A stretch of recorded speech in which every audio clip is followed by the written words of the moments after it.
Welcome everybody to Love Life. You're here with Matthew Hussey. We have a caller on the line today. Mary, tell me what you wanted to know today.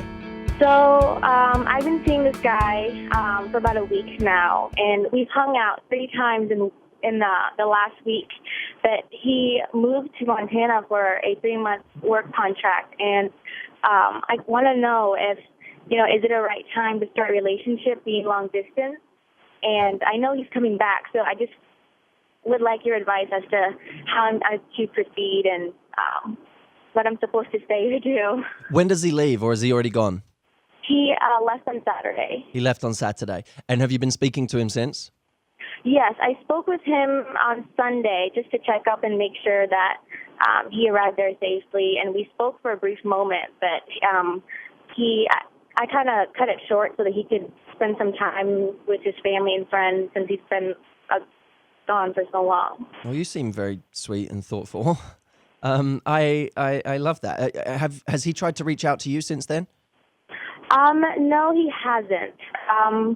He told me to text him or keep in contact with him. He just let me know that he was going to be really busy with his family and friends for the next couple of days. Okay. So here's what I would do, because I think that the tough part is, the simple answer to your question, should you have a long-distance relationship with somebody that maybe you've been on 3 dates within a week, I think you can. I don't think there's anything wrong with that, especially if he's going for 4 months. It's not a long period of time in that sense. If you felt like he was a really great guy and you wanted to see where it went and he felt the same way about you, there's nothing wrong with pursuing that. But of course, you want to make sure you're both in the same place, because the real danger of any situation like this is where one person is operating under a misapprehension. So if you on your side are waiting for him to come back, you're being monogamous, you're considering yourself exclusive, but he's not on his side, then that's something that has the potential to cause you pain down the line, especially if you haven't discussed it with him. It's really dangerous to assume that the person is doing the same things you are. So, yeah, we made plans to meet up in the end of July since I'll be there for work. And so, we made plans that we were going to meet up and that we would talk about it. I mean, I assumed that we would keep in contact. So by the time that I meet him, we wouldn't be complete strangers. So what do you want? Do you want to be exclusive with this guy? Yes, I do. You do. Okay. Now, how much would it affect you to hold on and wait to see what happens when you see him in July versus make clear to him that it's exclusive now, or at least have that conversation now? Yeah, that's what I wanted to know. I've already prepared myself emotionally, knowing that he was going to leave a week before we started hanging out. That I told myself that I had to stay unattached and be okay with, whatever the outcome was going to be. I just want to know how to initiate the conversation without scaring him off or trying to understand how he's feeling. So why don't you ask him? I'm afraid of his answer. Right. So now, will you be more afraid if you find out his answer now, or if he comes back, or you meet him in July and find out that he's been with other people in between? Probably then.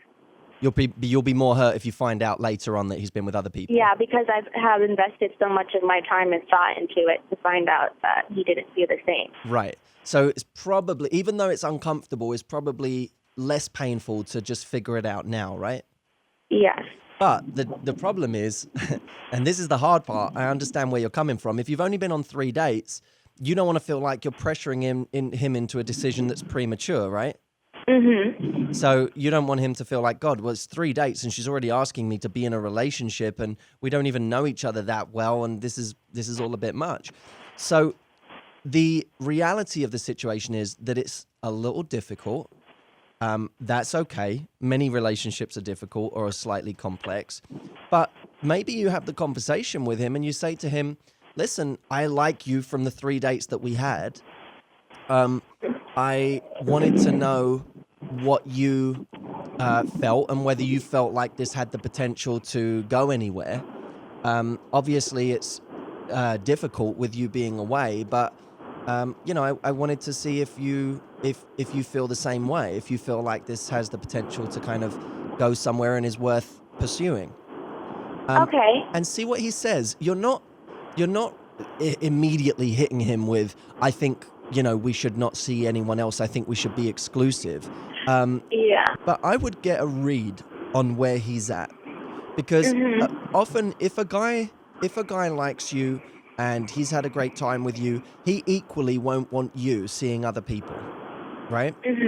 So, by the way, when he comes back to you, and I wouldn't do this by email or anything, I would actually say this to him when you speak to him on Skype or however you speak. Just be like, I had a great time with you on our dates together, and it's kind of a tricky situation because I don't really know if you feel like this is going somewhere, and I don't want to assume. So I wanted to know what your thoughts were, and then let him speak. Now, if he comes back and says, well, I'm not really sure either, and it's kind of tough with me being away right now and so on, say that's fine. The reason I ask is because I have people asking me out, and it's tough to know what to say because I don't want to disrespect something that might be developing with you. Now that's a very, very elegant way of communicating that you are not someone who's disloyal. You're someone who does like him, but you're someone who is also in demand and has options, and that there may also be a price for him to pay if he decides he wants to be very casual. Okay, yeah. Does that make sense? With him being so far away and the nature of both of our jobs, us being so busy, I mean, is there a right amount of, a time to contact him, or like how often should I do that? Well, I think firstly you have to give a little bit, right? Because sometimes the mistake women make is they hold back too much. They say, well, I'm just waiting for him to call and text me. I'm not going to be the first one to do it. And that's, sometimes that can be a little childish because it takes two people. But you also don't want to run the risk of over-investing and being the one calling and texting all the time. So it's fine to call him, even if he doesn't answer and he sees it on his phone as a missed call. Even seeing someone's number as a missed call gives you a sign that, they were trying to reach out. That's really sweet. But what you don't want to be doing is getting into the trap of you're the one who always initiates contact. Yeah, that's my concern. Yeah, so just you can call him. If you feel like calling him, give him a call. And be chill about it. Be casual. Hey, I wanted to see how you were and how you're getting on over there. Be sweet about it. You want him to see your sweet side. But at the same time, don't then the next day be the one to pick up the phone again.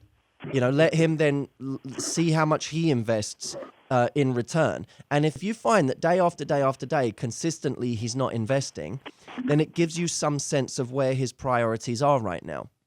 Yeah. Don't be afraid of reaching out to him, but at the same time, make it balanced and make sure to have that conversation with him where you find out where his head's at. Because for guys, it's very easy to just ignore a situation if you don't bring it up. But if you bring it up, very often you'll get the truth. Yeah. Okay. And thank you so much. And Mary, don't be too afraid of the answer. Okay? Remember, you've been out on a couple of dates with a guy who you like. There are more of those out there. There are more guys out there who you will go on 3 dates with and like and think it might be able to go somewhere with. He's not the only one. So if it goes somewhere with this guy, that's wonderful. That's fantastic. I wish you both all the luck in the world. If it doesn't, don't worry. There are more out there and you can have this feeling again. Maybe 1 week from now, maybe a month from now, but you will feel it again. In your opinion, does it make any difference if it didn't start out as a date at all on any of those days? It was just simply 2 people hanging out on an adventure, and then it kind of all just happened on the last night where we were like, oh, okay, I realized we like each other, and it was just unspoken of, So does that make a difference? In what way did you decide you liked each other, or did you kissed, or you what? Yeah, he kissed me, and he hugged me, and he kind of just held me in his arms for a while. So. It's very, very tough because the reality is it may be something, sometimes things happen that way. You don't really know if it's you don't call it a date, but you find that the two of you have a connection, and something that was just you hanging out casually becomes something more. But you also have to be very careful that sometimes when someone is leaving, it creates a sense of romance about something that wouldn't be there if someone was staying. I've had many of these experiences in my life where the fact that you're leaving creates drama in a situation that makes it exciting and romantic.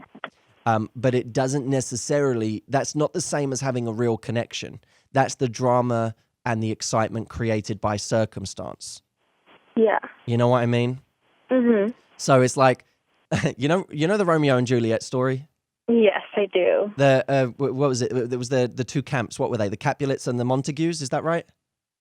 I'm not exactly sure. I think. Kind of know the Jameson, basics is of that the right? story. I think so. I think it was the Capulets and the Montagues. But anyway, two different camps. The whole Romeo and Juliet story is about two people who really are striving to be together, who are not supposed to be together because they're part of two opposing groups of people. But the real test of how in love they are is, could they be in the same camp where there's no drama and where there's no hurdle to overcome and still want to be together and spend their time together? Would Romeo and Juliet have been just as in love and just as romantic with each other if everyone said, yeah, this is a really good idea, you should be together? Do you know what I mean? Then you'll know. So someone leaving can create a sense of excitement and drama that, by the way, don't get me wrong, can be very, very fun. It can be fun to feel like someone's leaving, we must make the most of this moment. But it doesn't always equal the same level of romance and connection and love when the hurdles aren't there. So be very careful not to glorify or glamorize the situation. Instead, look at it with a sober head. Say, is he investing in me? Is he giving me the signs of somebody who likes me and wants to pursue something?